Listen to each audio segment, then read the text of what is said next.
Hi, my name's Alex. And I'm Jordan. We're Alex and Jordan in Computer Science, created by Holly from Teach All About It. In this video, we're going to be looking at the different data types in programming. Don't forget to give us a like and subscribe to help us keep creating revision videos for you.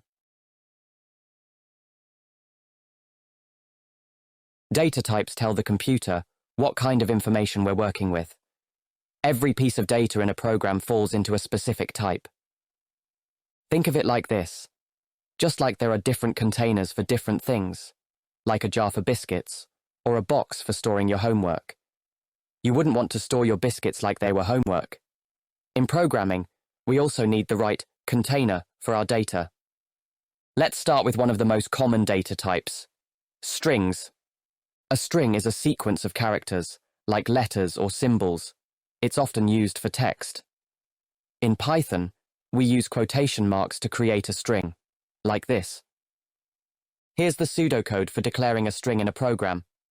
In pseudocode, we declare the type of data first, and then we can assign a value to it. Strings are great for storing things like names, addresses, or any type of text.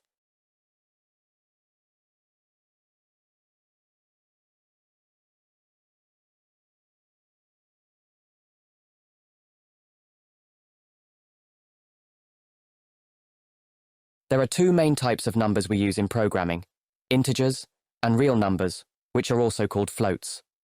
Integers are whole numbers, like 42. They don't have decimal points. Floats, on the other hand, are numbers with decimals, like 3.14. And in pseudocode, we would declare them like this. Notice how we use real for floating point numbers in pseudocode. It's the same as a float in Python. You'll use integers and floats in loads of programs, whether it's counting items or doing maths calculations.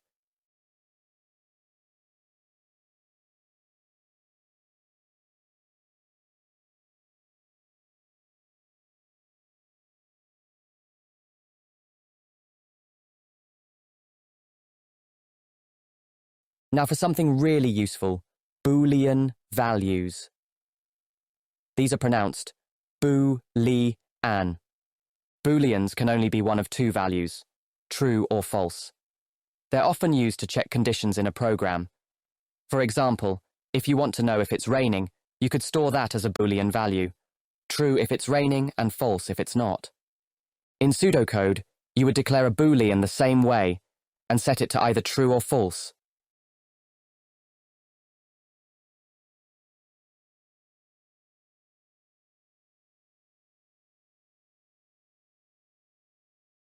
In this video, we've learned about strings, integers, floats, and booleans. Each type of data has its own use in programming, and choosing the right type helps your program run smoothly. Thanks for joining us today. To follow more of our videos, please subscribe to the Teach All About It channel. Clicking like will let us know that you found this video useful. See you next time.